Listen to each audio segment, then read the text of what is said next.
Bonjour David Guiraud. Bonjour. Merci d'avoir accepté notre invitation. David, tu es porte-parole jeunesse de la France Insoumise. On va faire ensemble un petit tour d'actualité politique, mais d'abord, aujourd'hui, une dizaine de médias publient une tribune, une adresse aux citoyens pour défendre la liberté dans un contexte où Charlie est à nouveau l'objet de menaces de mort. Tu salues l'initiative? Oui, ça se comprend. Il y a eu une actualité récente qui fait que le milieu journalistique se mobilise pour défendre ses libertés. Moi, je trouve ça normal. Je note d'ailleurs qu'il n'y a pas que la question des attentats terroristes, il y a aussi celle d'un gouvernement qui vous dit que maintenant les journalistes devront être accrédités pour pouvoir aller en manifestation. Bon, moi je pense qu'on est dans un pays où objectivement la situation du travail journalistique, du métier de journaliste recule. C'est bien de se mobiliser sur ça. Je pense qu'il y a plein d'autres choses dont on devrait parler, sur la condition du travail de journaliste, sur la précarité du travail. Voilà, toutes les initiatives qui vont en ce sens-là, moi, me semblent bonnes. Sans vouloir réalimenter la polémique, puisque je sais que c'est un sujet qui est sensible, pas facile, d'avoir un débat apaisé sur ce sujet, mais hier Mélenchon a été directement visé par la DRH de Charlie, qui elle-même a récemment été menacée de mort et a dû quitter son domicile. Beaucoup ont dû lire son interview dans le Point. Elle accuse Mélenchon d'acclimenter un climat de haine. Moi j'ai écouté le discours de Jean-Luc avant-hier, j'ai pas vu de haine, j'ai vu plutôt une volonté d'apaiser. Je peux pas m'en prendre à quelqu'un qui a été l'objet de menaces de mort il y a même pas une semaine. Voilà, la personne est aussi, à mon avis, dans un état traumatique, ça se comprend, je peux pas l'accabler. Il y a deux gauches irréconciliables, précisément sur la question qui fâche, c'est la question de l'islam, c'est la question de la laïcité. Sur l'islam, c'est déjà un autre débat. Sur la laïcité, il y a toujours eu de gauche. Dans les débats de l'hémicycle, il y a 120 ans, déjà sur la loi de 1905, les gens n'étaient pas d'accord. Ils n'étaient pas d'accord. Il y en a qui voulaient interdire la soutane, donc à l'époque c'était les catholiques, mais il y en a qui voulaient interdire la soutane dans l'espace public et d'autres qui disaient écoutez, on va pas aller jusque-là. Moi je me revendique de l'histoire des gens qui disent on va pas aller jusque-là parce que la laïcité c'est aussi 300 ans de guerre civile avant et que le but c'est d'apaiser le débat. Et on peut pas. Et sur l'islam, il y a cette question-là qui se pose, mais de manière très théorique. Mais il y a surtout, moi je le vois, la volonté d'une partie, y compris des responsables politiques, on l'a vu à l'Assemblée, de faire disparaître de l'espace public les femmes voilées.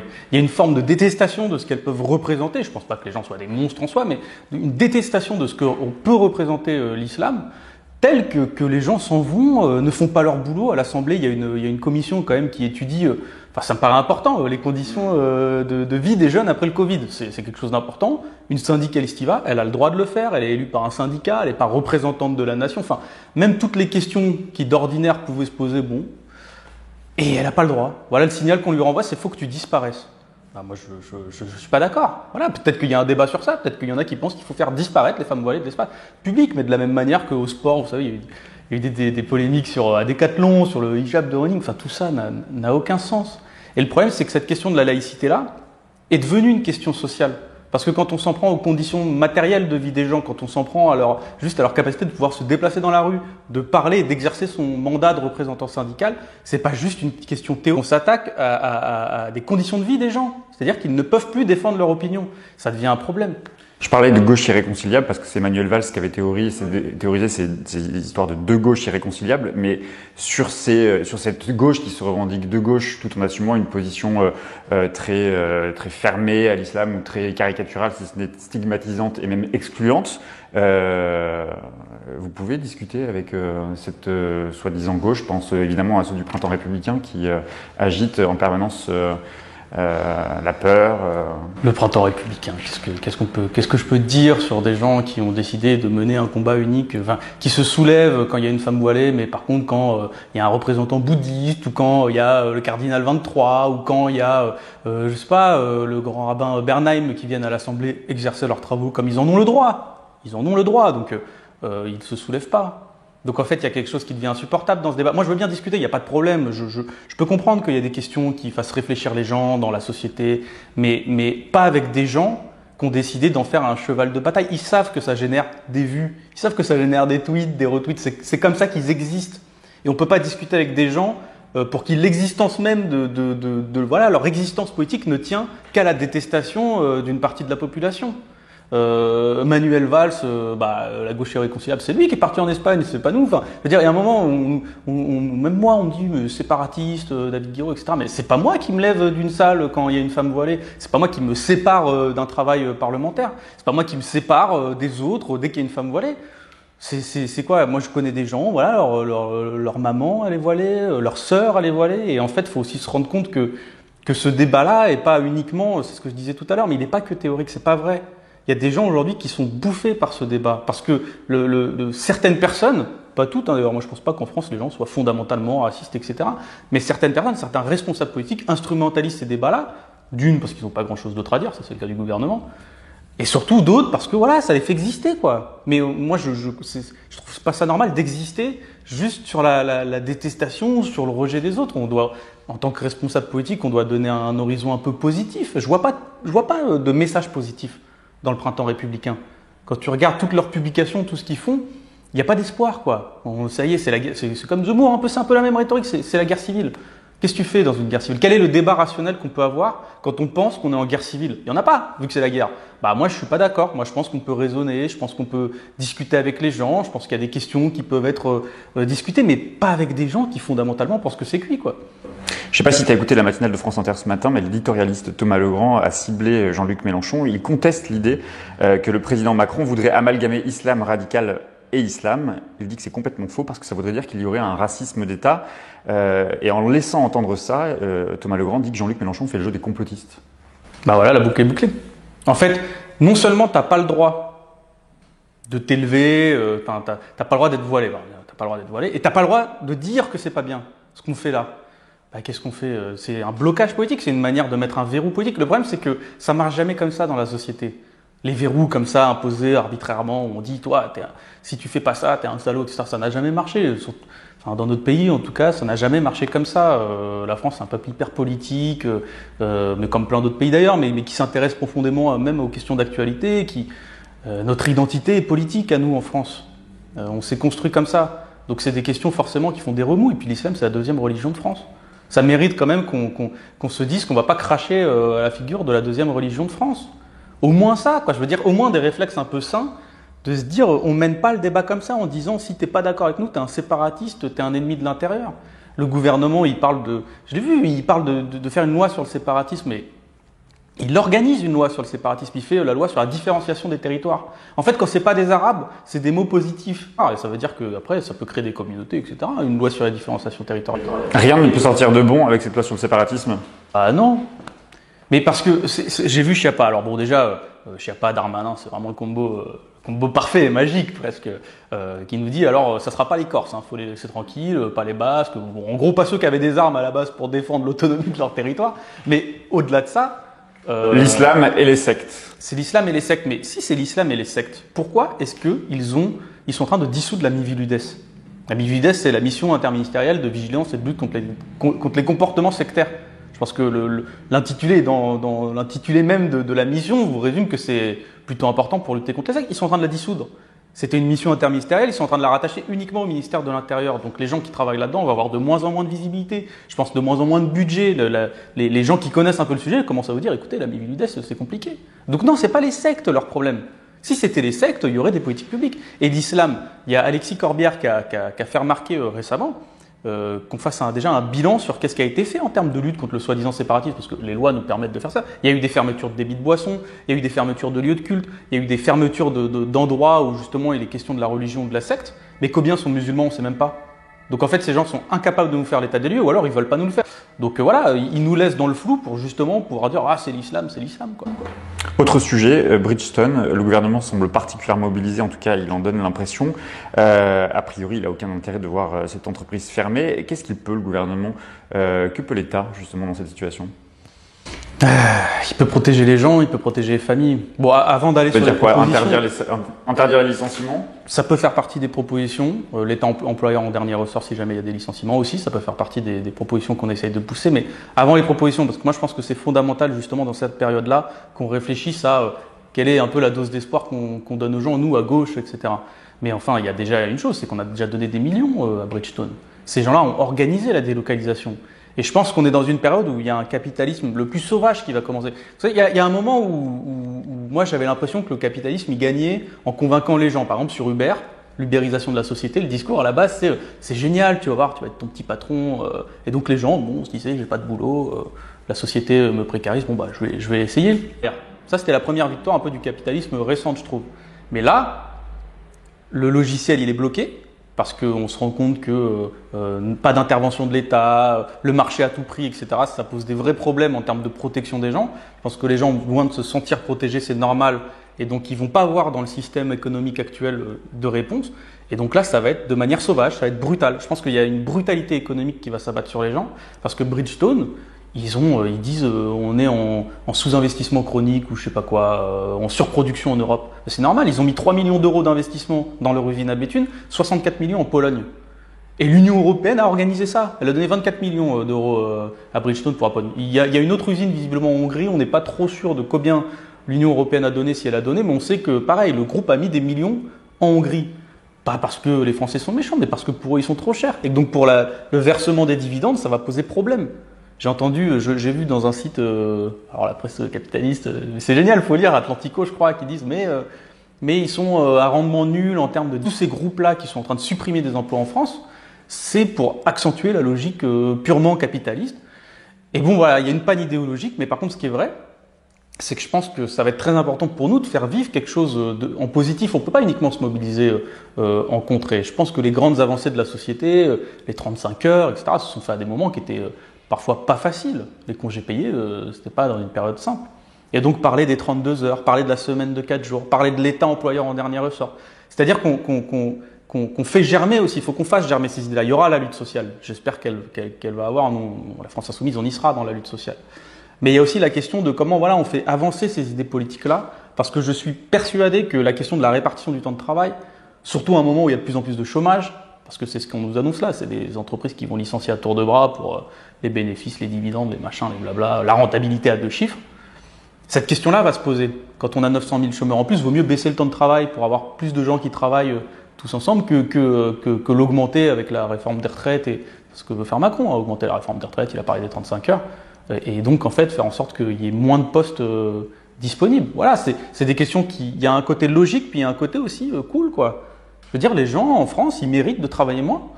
On n'a pas créé des machines pour rien, on n'a pas créé des machines uniquement pour engraisser les actionnaires. On a fait des machines pour soulager nos peines au travail. C'est ça le but de la production. Enfin, c'est pour ça qu'on a augmenté en productivité en France. Eh ben, il faut que cet effort-là, cette productivité-là, elle aille dans le confort des gens, dans le fait qu'ils travaillent moins. Et souvent, on a honte de dire ça à gauche. On se dit, ouais, on va passer pour des flemmards et tout. Mais non. Je veux dire, quelqu'un qui travaille 32 heures, un ouvrier à Bridgestone qui travaille 32 heures, sera toujours plus utile que le ministre de l'économie aujourd'hui. Donc, ça me paraît bien de faire pousser aussi ces propositions-là. C'est le moment, quoi. Et sur la stratégie de long terme, sur la stratégie de réindustrialisation, quand on lit les propositions de la France Insoumise, on entend qu'il faudrait que l'État interdise les délocalisations, mettre en place des taxes douanières sur les importations, qu'on relocalise la production. Comment c'est possible d'envisager ces perspectives de réindustrialisation, sachant que par exemple, si je prends un exemple, si on devait mettre des barrières douanières, on sait que en Asie, on vendrait quasiment plus de véhicules, d'automobiles, donc du coup, ça freinerait la production automobile en France. Comment on réfléchit à une stratégie industrielle justement dans un monde où effectivement la question du pneumatique va se poser, puisque si on fait moins de place à la voiture, il y aura moins de production de voitures. Comment on pense la reconversion aussi des métiers? Déjà, par exemple, sur la question des pneus, sur la question des pneumatiques, bon, on nous dit Bridgestone, il fabriquait des pneus qui sont normes. Forcément, si on n'investit pas dans ce qu'on appelle les pneus nouvelle génération, bon, alors ça peut concerner des SUV. Est-ce que c'est une production utile?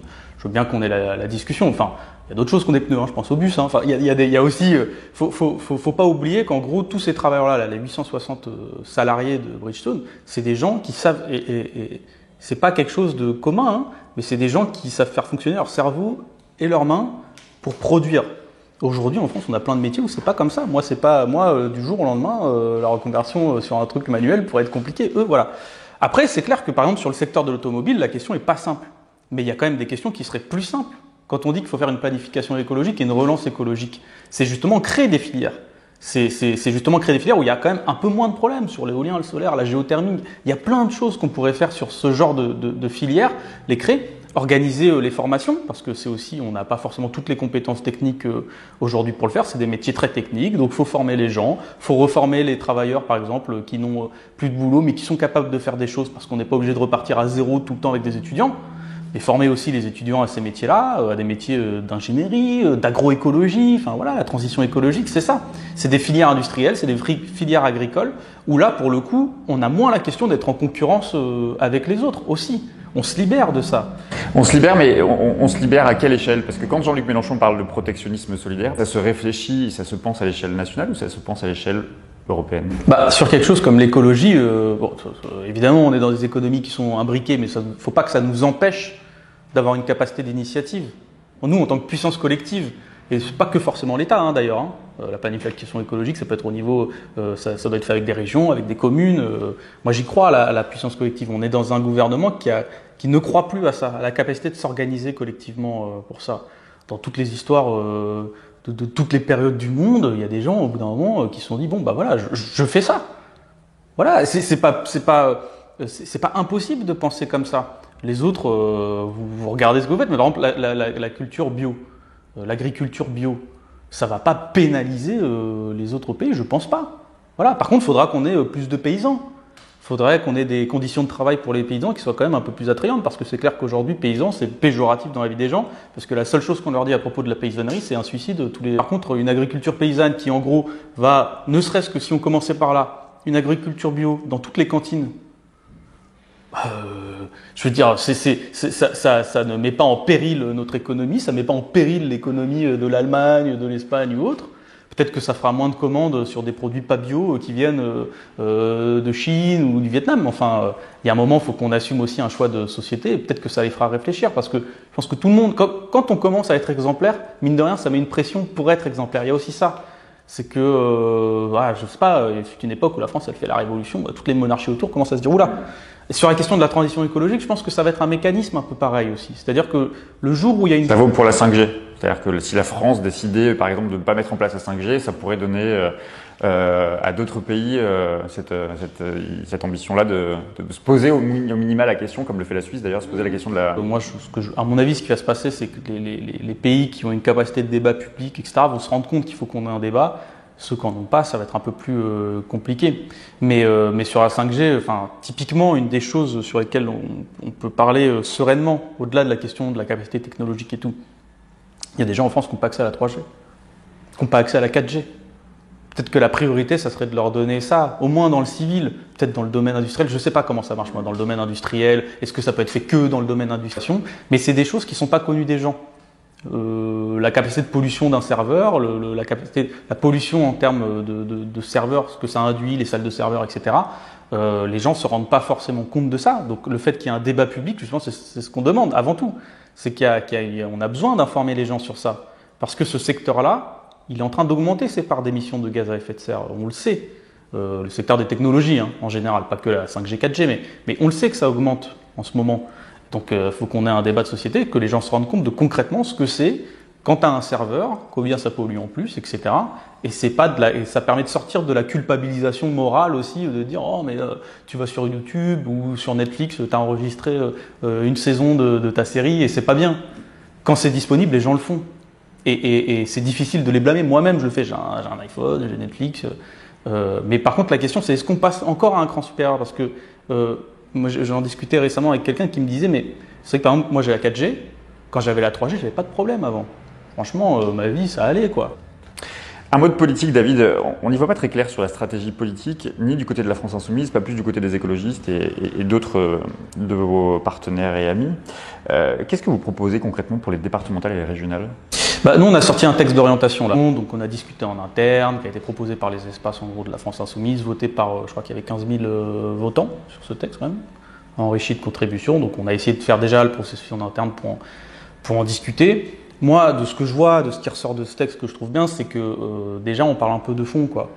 Les Verts, ils sont candidats. Ça y est, il va être tête de liste. J'ai vu Bayou qui va. Qu'est-ce que je peux dire moi par rapport à ça? Nous, déjà, on travaille sur le contenu. Je sais qu'Éric Coquerel, il avait proposé un bouclier sanitaire et social, par exemple. Une proposition concrète. Parce que c'est vrai que sur les régionales, sur les départementales, il n'y aura pas les choses qui nous opposent aux Verts d'habitude.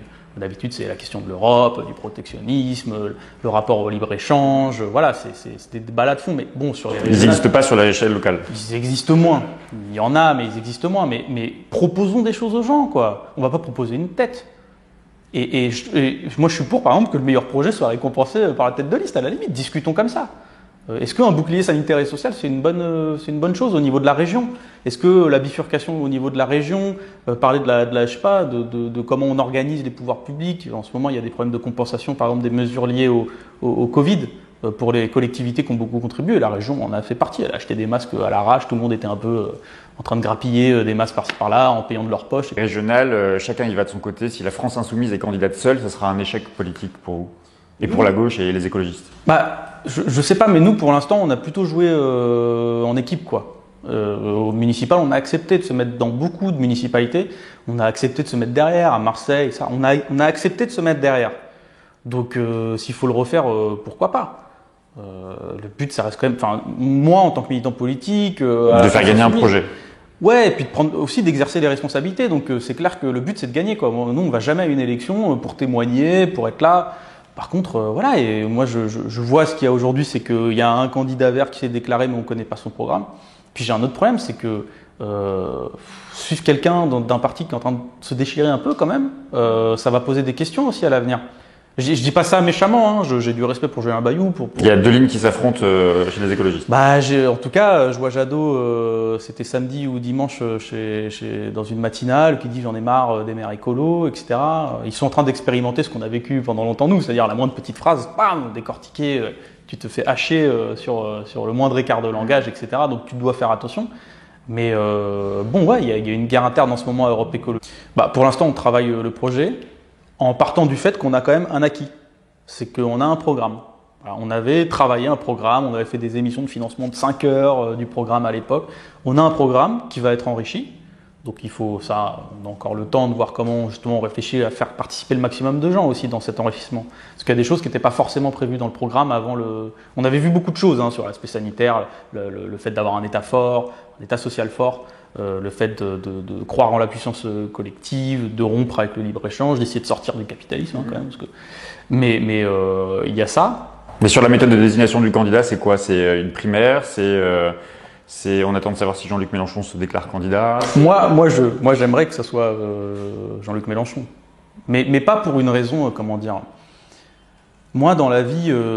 mais Jean-Luc Mélenchon, candidat de la France Insoumise, ou Jean-Luc Mélenchon, candidat d'un rassemblement de la gauche et des écologistes? Si possible d'un rassemblement, mais de toute façon, ça va comment Là où je respecte Jean-Luc Mélenchon, parce que j'ai un attachement pour la personne, c'est qu'il a mené des combats depuis longtemps et s'y est tenu, quoi. Voilà, il était dans les luttes. C'est un des rares responsables politiques. C'est bête à dire, hein, mais moi qui suis beaucoup sur les questions, on est sur les plateaux télé, là, à 5, à parler d'islamophobie, blablabla, c'est un des rares dirigeants politiques nationaux à avoir appelé à la manif du 10. C'est un des rares dirigeants politiques à avoir appelé aux manifs Traoré, Adama Traoré, etc. C'est pas rien pour moi. Enfin, je veux dire, moi, je partage aussi ma vie politique avec des gens qui sont beaucoup sur ces combats-là. Je pense que l'investissement militant aussi, c'est ça. C'est pour ça que je soutiens de Jean-Luc Mélenchon. Après, sur la question du programme, évidemment qu'il y a des choses qui méritent d'être enrichies, donc il faudra qu'on aille voir des professionnels de ce domaine-là. Quand on parle de la semaine à 4 jours, par exemple, c'est pas une petite question, y compris dans les entreprises, etc. Il y a plein d'entreprises pour qui ça peut poser pas mal de problèmes techniques, etc. Il faut voir comment on résout ça. Les 32 heures, c'est pareil. Il faut qu'on aille voir les secteurs syndicaux, les secteurs même des salariés, parfois indépendants, de thèmes sur lesquels on n'a parfois pas beaucoup d'expertise parce que c'est pas nos réseaux habituels, c'est vrai. Faut qu'on aille les voir, faut qu'on construise. Bon, il y a une équipe programme qui est mise en place, donc. J'ai une dernière question, David. Qu'est-ce qui se passe du côté de La République En Marche? Défaite aux législatives partielles, départ des députés du groupe majoritaire, parti en crise. C'est quoi la lecture que tu en fais, toi? C'est quoi le problème? Moi, j'ai l'impression que c'est un peu comme le PS sous Hollande, c'est qu'ils sont en train de se désagréger du point de vue politique. Il y a plus grand chose, quoi. C'est un magma. Voilà, les gens vont saisir des opportunités pour essayer de monter, je vois Aurore Berger, etc. Mais ça me fait penser un peu au PS à l'époque des frondeurs, même si c'est moins structuré. Je vois en fait des gens qui s'agitent, mais quand même dans un fond politique qui reste le même.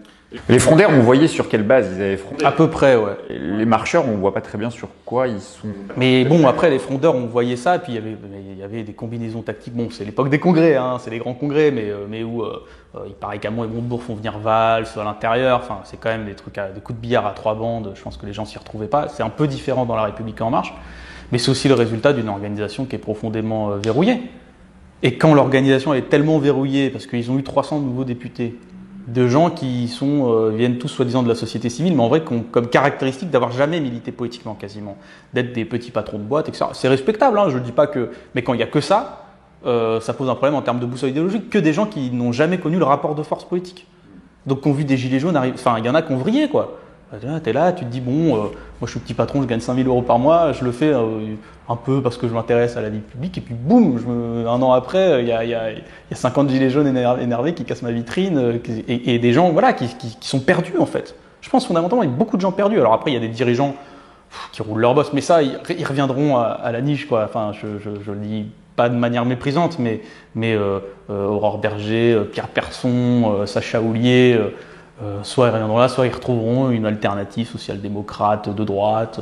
Je m'en fais pas pour eux, quoi. Voilà, je m'inquiète pas pour eux, c'est pas très grave. Mais par contre, le fait politique, c'est qu'il y a une dégradation, une explosion, une décomposition politique au sein du macronisme, parce que ces gens n'arrivent plus à résoudre la tension fondamentale, qui est celle où on leur a dit pendant des années, en gros, l'État c'est inutile. Et là, il faut le faire, quoi. Là, il faut que l'État vienne protéger les gens, il faut que la puissance collective soit là pour assurer la sécurité sanitaire, la sécurité sociale, parce que les licenciements, ça va être ça aussi. Ils vont en avoir d'autres, hein, des manifs devant leur permanence, les députés.